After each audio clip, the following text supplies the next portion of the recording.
Good morning, everyone. Let's start the class with some prayers. Om Guru Brahma, Guru Vishnu, Guru Devo Maheshwara, Guru Sakshat Parbrahma, Tasmai Shri Guruve Namaha. Om Bhur Swaha Tat Savitra Varenayam Bhargo Devasya Dhimahi Dhiyo Yo Naha Prachodayat Asto Ma Sadgamya Tamso Ma Jyotirgamya Mrityurma Amritam Gamya Om Sahnavavtu Sahnabhunaktu Saviryam Karvavahi Tejasvinavadhitamastu Ma Vidvishavahi Om Shanti Shanti Shanti Om. Let's open our Brihadaranyaka Upanishad books. So we are going to start the new section. This section is called Saptha Brahman. This is a section 5 of this chapter. And 23 mantras are in it. So quite large section. In this section, which is called Saptha Brahman, Saptha means 7. So dealing with 7 kinds of food. An means the food. But remember, this term food stands for the objects of the senses. Because we normally think that food is the one which we eat through our mouth. The whole universe is the food for prana, the cosmic vital force. The object may be said to be the food for the subject, because the former is eaten, as it were. That means it's experienced by the latter. So experiencer is the eater, and that which is experienced or the eaten is the food. So in this sense, the Prakriti is to be considered as the food of the Purush. Okay, so Prakriti. See, whatever we see with the eyes, that's eaten by the eyes in this sense. So the Supreme Creator, the Divine Father, has created the food. And they say, for his own enjoyment, he created all this. So this world of subject and object, of the eater and the eaten, or you can say cause and effect, is created out of desire. That is the force behind it. And in this Brahman, it is divided into 7 groups, which gives 7 kinds of satisfaction. One is the common food for all. 2 are it's for the gods in the form of sacrifices. That's number 2. There's a 1 for the animals.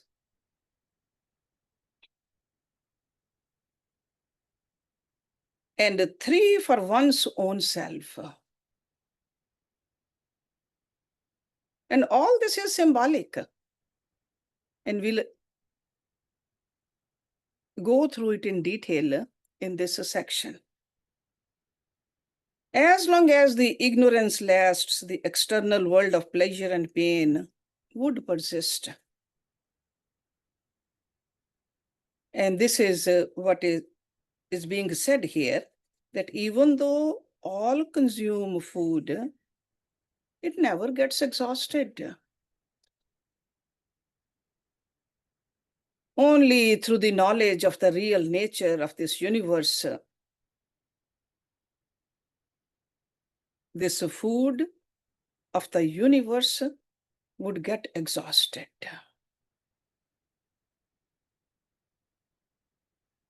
So the common food is meant for all. That's why it said that nobody should snatch the food from another.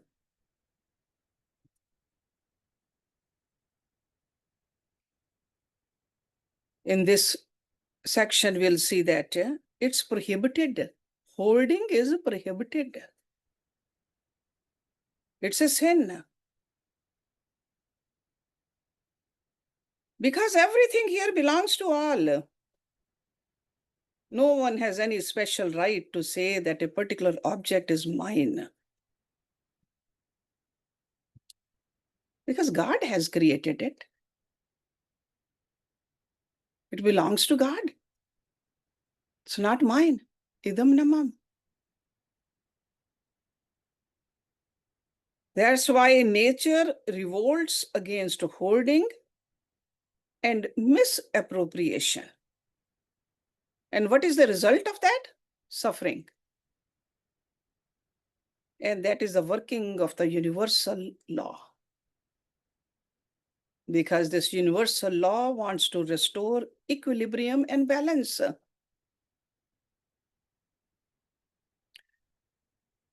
Two kinds of food allotted to the gods are the two oblations offered in sacrifices. And again, over here, when we do the yajnas, the motive behind the performance is very important. Our Vedic rishis, they say we should not perform sacrifices with selfish aims. So real sacrifices are those performed for purposes which helps all. Sarve bhavantu sukhina. So good for all. And there is a food for the animals also. One food for the animal is the milk. It is a well-known fact that calves and the young ones, other animals also, live on their mother's milk. Human babies are also included among this category. And the last three kinds of food on which meditation is suggested in this section are the results of actions in the form of speech, mind, and vital force.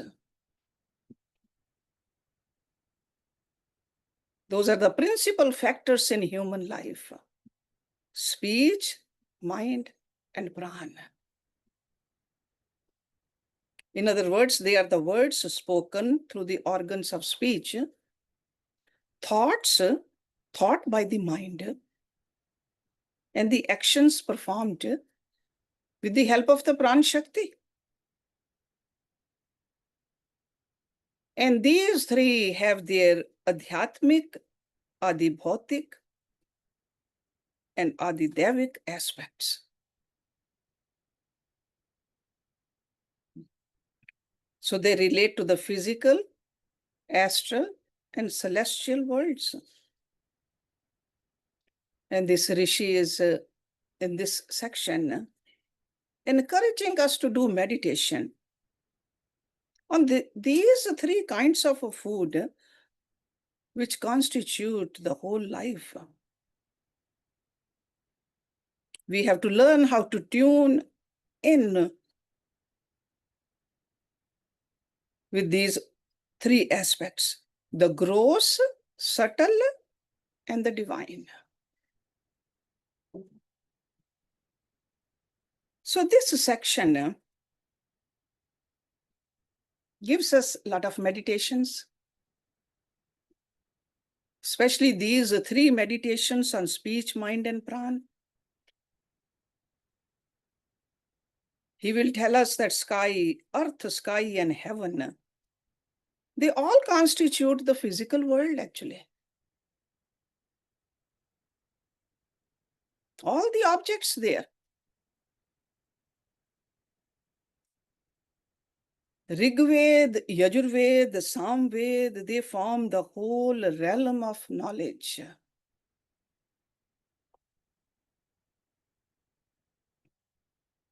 The gods in the heaven, the mains or the ancestors in the intermediate region, and also the human beings in this world. They are very much part and parcel of us. Mother, father, child, family. And what is known, what is yet to be known, and what is unknown. Have to pay attention to that too. So we have here symbols for meditation on the world outside, the whole field of knowledge,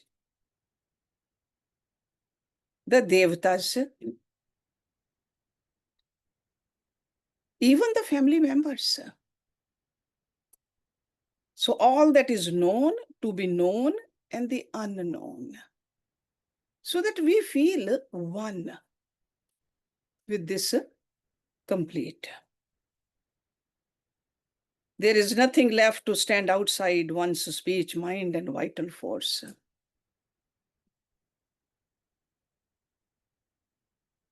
Why is he suggesting us to meditate on all this?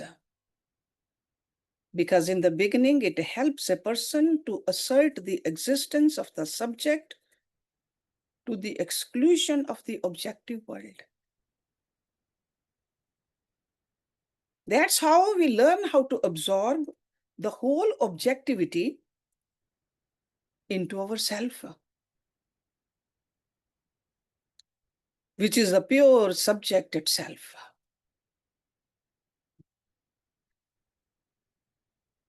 The individual I has to become the cosmic I. By absorbing into it the whole of the universe in all its aspects, without allowing anything to remain outside.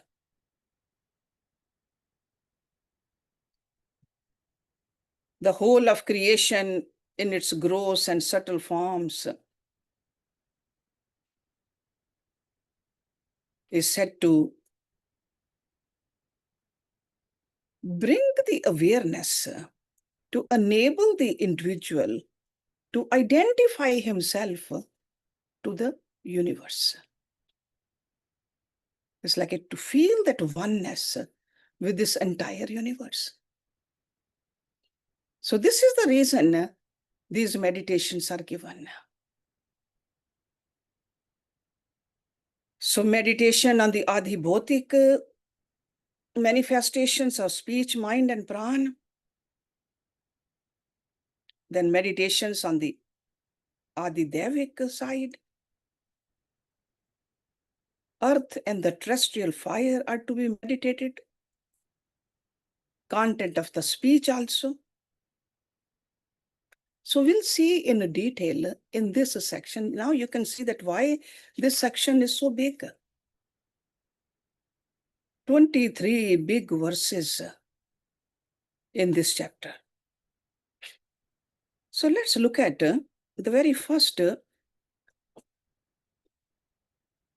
verse. And this one is in a shlok form. So that means it's a poetry. Most of the mantras in this Upanishad, they are prose, but there are here and there few poetry also. So this one is a shlok. Yat sapt anani medhya tapsaha janyat pita ekmasye sadharnam dve devan bhajyat त्रीने आत्मनेः कुरुत पृष्भे एकं प्रायच्छत तस्मिन् सर्वं प्रतिष्ठं यत् च प्राणितिः यत् च न कस्मातानि न क्षीयन्ते अध्यमनानि सर्वदा यो वेताम् Kshitim Ved, so annam iti pratikena, sa devan vigachati, sa urjam upjivati iti shaloka. That the Father created 7 kinds of food through meditation. So who is the Father over here? The God himself. That is the Father he's talking about. Father created 7 kinds of food through meditation. And who really meditated actually? See, Brahma was told to create and he could not create. Then he was told to do the tapasya. Tap, tap, tap. If you remember that in the scriptures. So that the Father created 7 kinds of food through meditation and rites. One was the general food of all beings. 2 he assigned to the gods. 3 he fixed for himself. And 1 he gave to animals.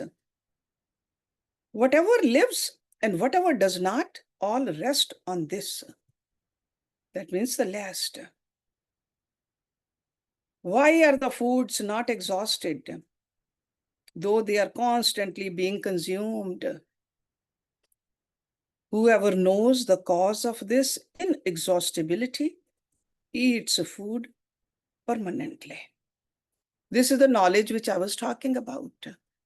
The knowledge is self-knowledge. We are not the senses.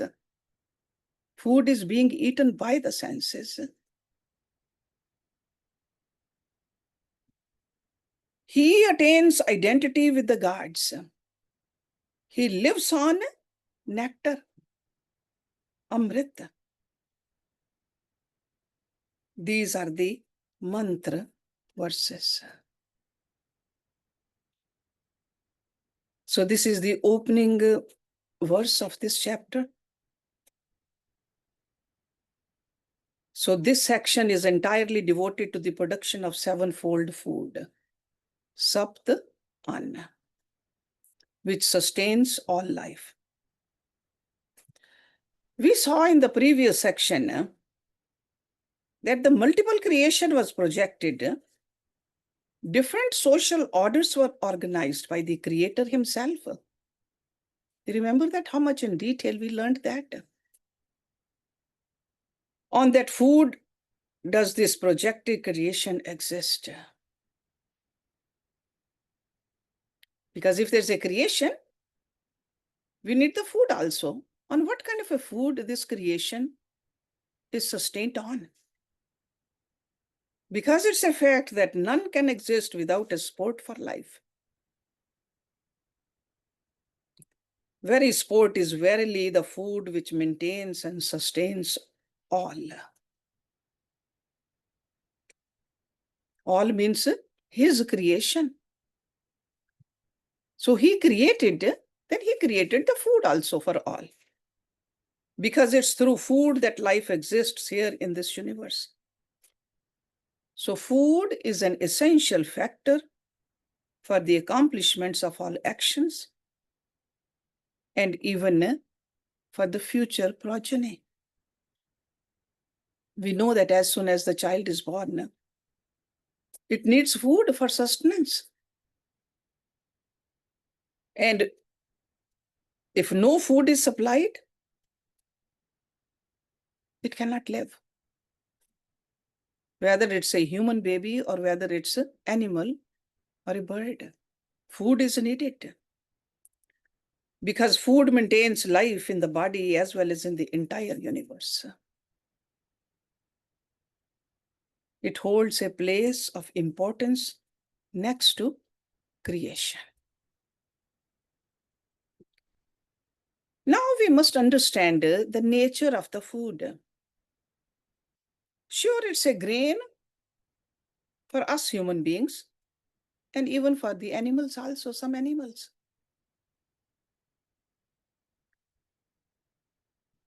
But then he's talking about the food for the celestial beings also. How do they get satisfied?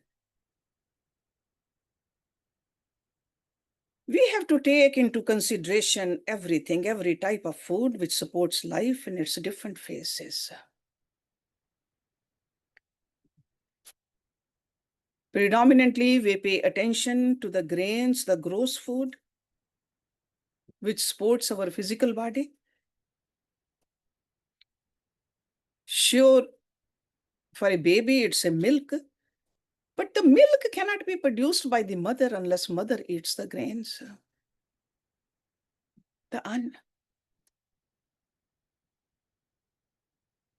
But then there are still subtler types of foodstuffs that support the life of subtler creations. And that's what in the Upanishads the rishis talk about. And this is denoted by the term sacrifice and oblations. When we do the yajnas, or when we do even the shraddhas, we always offer the food. Those are like a sacrifices we do, yajnas, oblations. It is the common and a very popular view that gods are constituted of subtler elements. That's why we don't see them. There are gods in our own body also.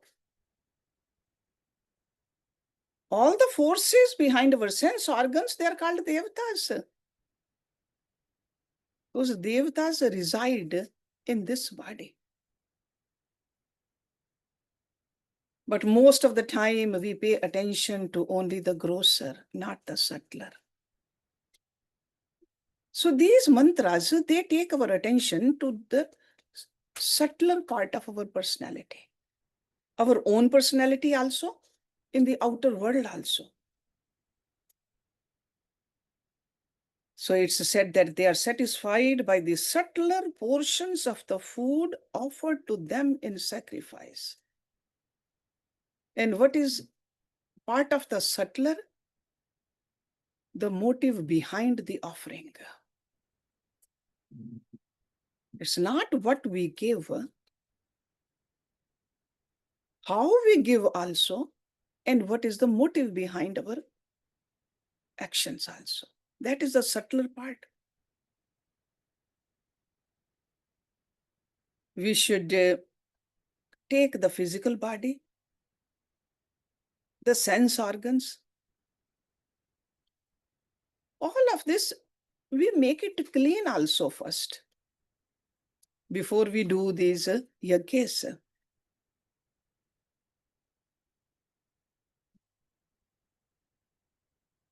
That's why some of the rituals, when we do, we are supposed to fast also. We are not supposed to give any prohibited food. We make sure that we are wearing clean clothes. No shoes there. So cleaning is very much part of it. If no food is supplied to the gross body, the senses begin to wither and eventually die. It's almost like when we supply water to a tree, different parts of the tree receive the nourishment. The same water goes through the roots into the trunk and the branches and the leaves and the flowers or the fruits. The same way, when we supply gross food to the physical body, the sense organs receive their part of the nourishment and live. But when we make a connection with this outer world, this cosmic form, when we offer, when we do these rituals, they get nourished too. By nourishing them, we get nourished. So the idea behind the whole thing is that we are supposed to meditate on it. At least when we eat food, Thank God. Think about God. Mentally offer it to the devatas also. And remember that it is our inner devatas are being nourished too. Because food is a very essential requirement for us. So that's why this Vedic Rishi is going to go through in a detail in this section for us. He is going to be covering the entire range of foods. And then from the title itself, you can see that sevenfold food, Saptha Anna. So first, the common food for all, second and third for gods, fourth for animals, fifth, sixth, and seventh for Prajapati. This is how we are going to see. And the production of these sevenfold food, which was effected by the Creator, will be definitely dealt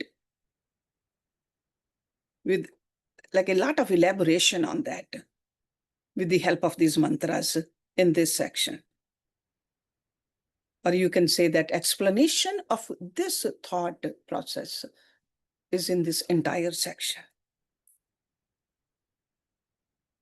And then he says, the universe which the ignorant person projects through ignorance, desire and action as his object of enjoyment is divided into 7 groups.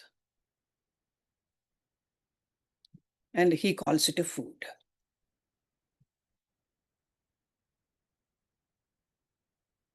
And the father of the 7 kinds of food, the God. So we're going to end it over here, today's class, and start into the details with the verse number 2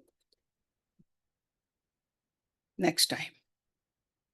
Om Purnamada Purnamidam Purnat Purnamudachyate Purnasya Purnamadaya Purnameva Vashishyate. Om Shanti Shanti Shanti Om.